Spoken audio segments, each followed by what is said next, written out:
everyone. Happy Monday on a Tuesday. This is our work session for Tuesday, September 8th, and I think David Sack was going to chat with us a little bit. Stay seated, David. You can stay seated, or we can bring you a chair up here if you wanted, but yeah, don't feel like... Okay, well, thank you. Thank you, commissioners.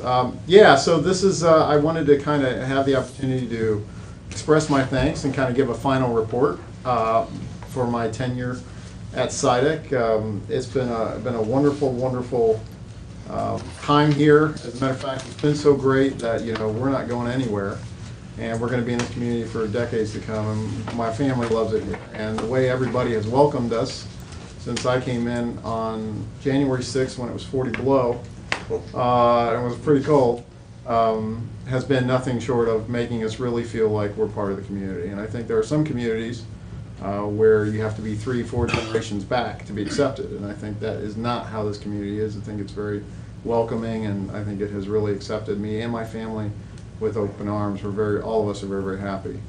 So, started January 6th, and you know, last 20 months, as Chair Huntington puts it, it's been quite an amazing experience. I feel very, very good about the service that we've been able to provide at Seneca County, City Tiffin, the villages, and Fostoria.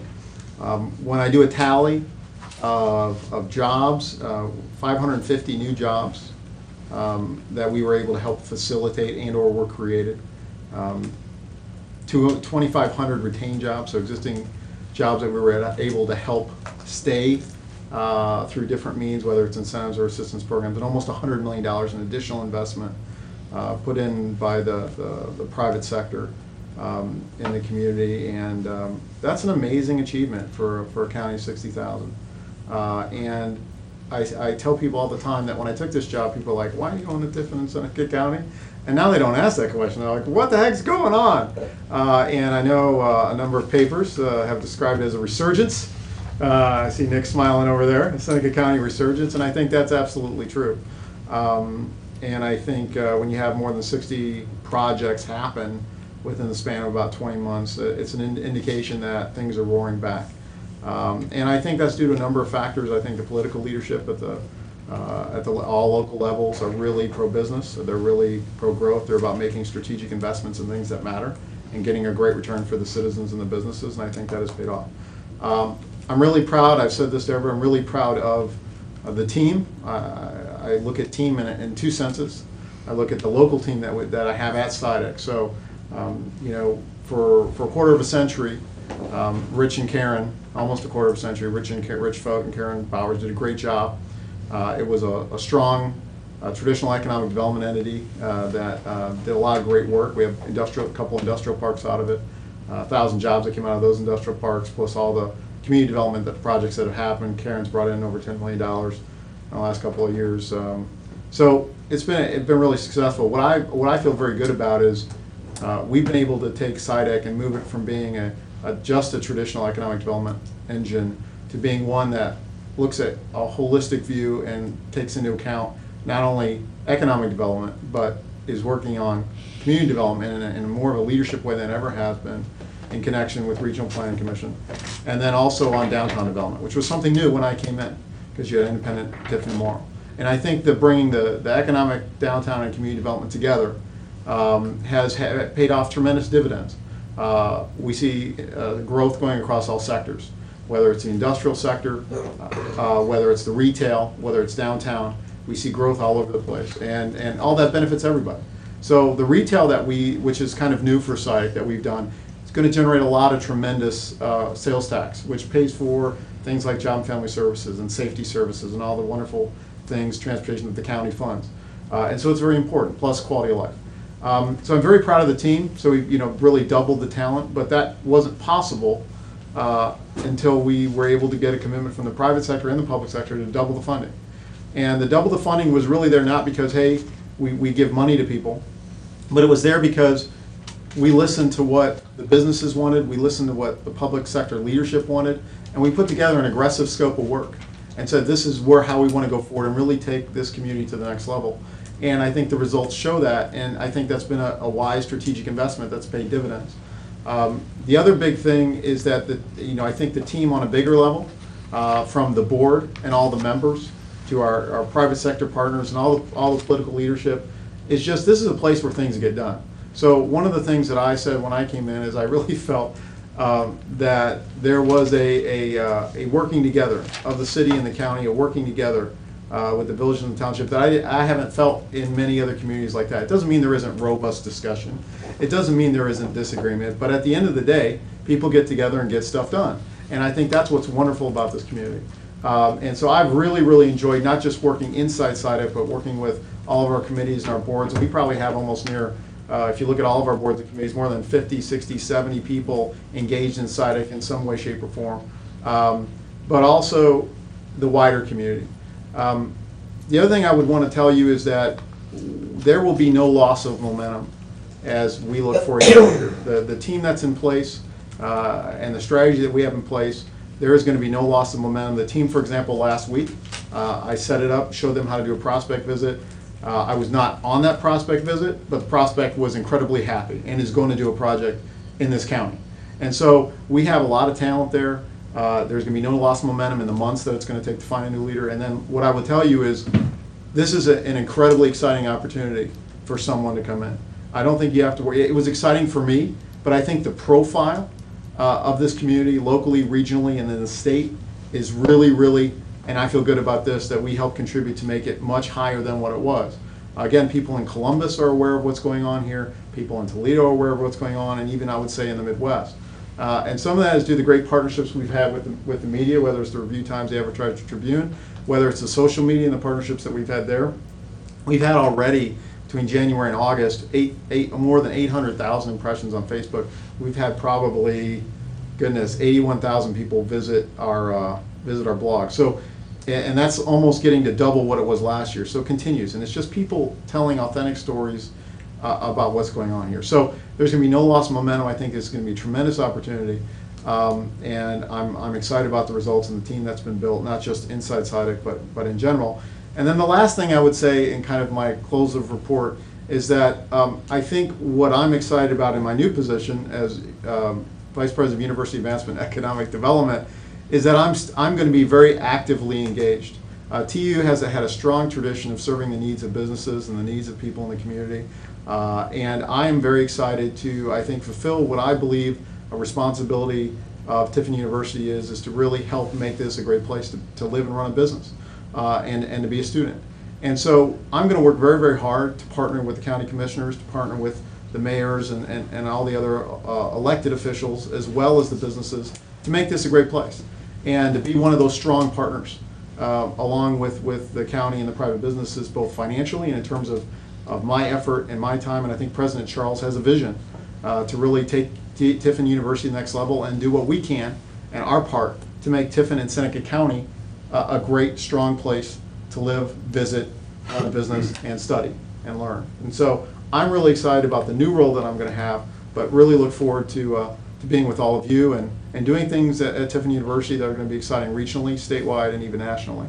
So very, very excited for this opportunity that we've given, and I think that the main message is thank you on a personal level. Thank you in your leadership as commissioners. Thank you for the investment that you've made in SIDC, and we at Tiffin University are going to significantly increase our investment as well. And so I think there's nothing but blue skies ahead. I'm extremely optimistic, or I wouldn't be taking this job. I think Seneca County is a wonderful place. Tiffin's a wonderful place. We're not going anywhere. I think most people think that's a good thing, as long as I can get around. And so thanks a lot. And don't tell me to break a leg, because I already broke an ankle, so that's enough for now. So thank you, thank you, thank you. Well, thank you. I appreciate you taking the time to wheel on over and come see us because your last day in the SIDC role is Friday? It's Friday, yes. It's Friday, okay. All right, and good luck. And, well, thanks. You've been part of the team behind, the fuel behind the resurgence and keeping the momentum strong. And like you said, tying everything in. But and I think it's a testament to your efforts, but also that the Seneca part of SIDC, Seneca Industrial Economic Development, has not been forgotten. It's not been, we'll hear often, at least I know I do, I don't know, can't speak for the other commissioners. People say, well, it's all for Tiffin, it's all for Tiffin. But Tiffin is the county seat of Seneca County. And so it needs to be, going well, but there's also been things out in the county as well, outside of the city limits and the city limits of Fostoria and or Tiffin going on. And that's duly noted, and I know that the county aspect was never forgotten either, so. Something else to add? Short term, I think it's a loss for SIDEC. Short term, I think long term, it is a win-win with your help with your leadership of finding a replacement, and with your association with Tiffin University and their collaboration with SIDEC. I think it's a win-win long term. Short term, sad, gonna hurt a little bit. Long term, I think we're all gonna be better for it. Thank you, Commissioner. Just to add, nice job, David, and we'll look forward to working with you at Tiffin University. Thanks. Thanks for your efforts. Thank you. Don't break another leg. Or a foot, right? Administrator? Yep. We need to work on the streets, the sidewalks of the county to make sure that that's not an underlying issue here. Well, he's got new glasses, so maybe that'll help us out. See everything. Need to put blinking lights on every curb. Some people you just can't help, Fred, I don't know. Take the horse to the water, but you can't make them drink. We didn't have anybody else specifically scheduled for a work session on the printed agenda. However, I think the county auditor was gonna come visit with us, and there she is. Drum roll. Good timing, Julie. Sorry. No, you're fine. That's the whole thing. So I guess, is there anything else anybody else wanted to bring up? I know we're gonna talk about 27th, visit our favorite, most recent topic of the 27th pay period here in Seneca County with Julie. But Oh, we get to revisit that? we get to revisit that. Wow. We get to revisit that, thanks to that request. So I don't know if anything else anybody else want to talk about first?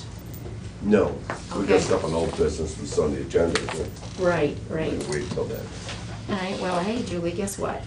We received a request, and Julie's aware of this, from the Board of Elections regarding the reinstatement of the 27th pay amount for their directors and assistant director, whatever the titles are, because their pay was divided by the 26 pays, right, the regular pay was divided by 27, so they took a slight reduction each pay period to have the same pay across the year, spread out over 27 instead of 26. So they're requesting via their board reinstatement of the pay that if they would have just had regular pay for 27 pay periods. So basically to receive the 27th pay. And I think Julie's requested an opinion from the prosecutor. Right. And so wants to share some information with us based on the request we received from the Board of Elections. Okay, if I can, excuse me, I want to just make sure I understand. Let's just say that the salary is 40,000, okay? Okay. And what we do is we divide that into 26, and that's how much they get paid every, so let's just, whatever that is, 40,000 divided by 26, okay, it's $500 a month, whatever it is.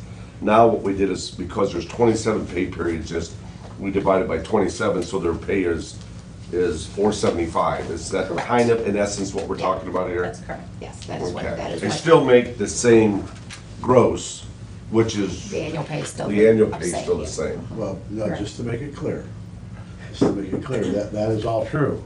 However, what they're requesting is an additional pay, which in that case would make their $40,000 $41,500. Right.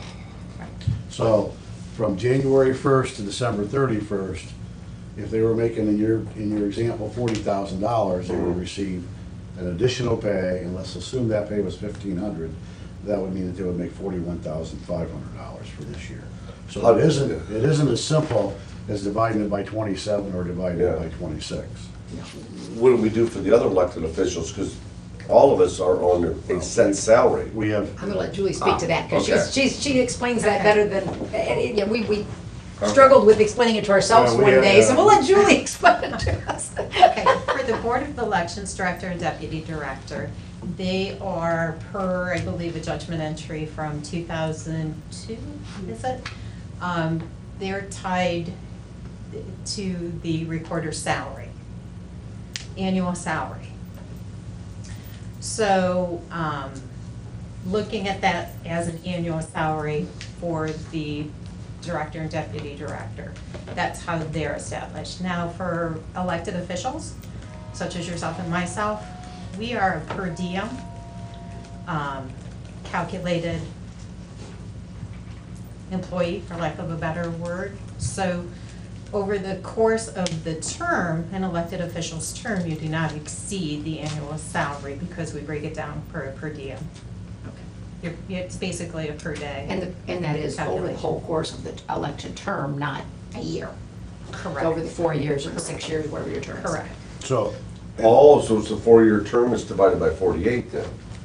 Well, it's, yeah, for a per diem. It's per diem by days. Right. So the 365. Right, you take the salary, divide it by the number of days for the year, and then over the course of the term, it cannot exceed the salary. and just to be clear then, the only exception would be a contracted employee who has a document between the employer and themselves that say, my salary this year, again, going back to the example, is $40,000. That particular employee would get $40,000 and have the option to either divide it by 27 or to skip the last pay of the year, if you will. Correct. Okay. So the only distinction is between a contract employee, but everyone else is paid under the system per diem. For the elected official. For the elected officials, okay, I got you. What do we do with the recorder this year? Is- He's you're a per saying diem. Board of, he's per diem. He's an elected official. Yeah. And we've tested, I think, Holly and I think several of the judges. I think we've tested all of the elected officials except for 1 and 2. And it does prove that you will not be overpaid during your term. We've been up and down the road, Freddie, it's kind of defies logic, Yeah. but we've So- accepted this explanation. It's been one of those topics. And I've asked the clerk who has done payroll for many, many years in the office, and it's been this way since the 90s, early 90s at least. And as defined before, this occurs once every 9 years, 7 years. 2004, I think somebody said was the last time it Yeah. happened. 9 to 11 years, something like that. Yeah. Pardon me? 11 years? 11 years? Yeah, 2004. Yeah.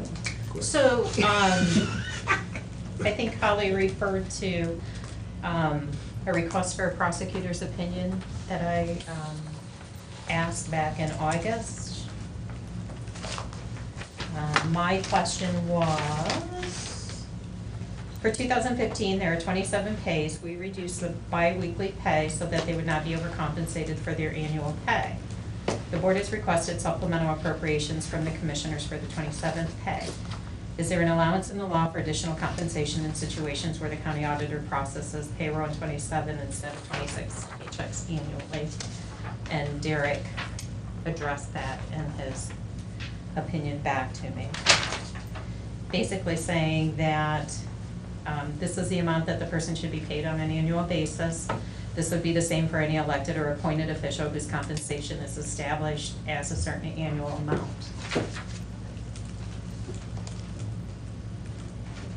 Okay, we got that just crystal cleared out.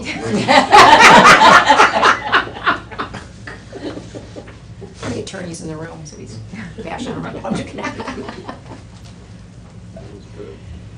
So I think it ties back to what Commissioner Kirschner mentioned concerning 27 pays. They would be above their annual salary, and that's up to you. It would be And- above their annual salary. And they currently are being paid their regular salary to spread out over 27. So they're not getting any extra, they're staying within their annual salary amount. And so they're not going to have a pay period in December where they're not paid. Correct. Or anything like that. It's that, and they were told that back at the beginning of the year when we warned all of our departments, everybody, that, hey, be cautious, be aware, at the end of the year, as we budgeted, this is going to occur, this is how it's gonna be handled, that kind of stuff, okay. So I don't know, we don't, obviously, this is work session, we wouldn't act on anything, but I've got my points clear, I don't know what you guys, if you guys wanna discuss any further, or ask Julie anything else. No. Okay. Any more questions would just confuse me. Thank you for coming over, Julie. You're obviously welcome to stay, but I just wanted to make sure. I appreciate your time and requesting the prosecutor's opinion and sharing that with us as well. Anything else for the order of work session? We got 10 minutes before we can go into regular session. Do you want to recess, or do you want to discuss anything else at this point? So I guess we can recess for Okay. 10. We're going to take recess for 10 minutes. It's 9:50. Recess, okay. Yeah.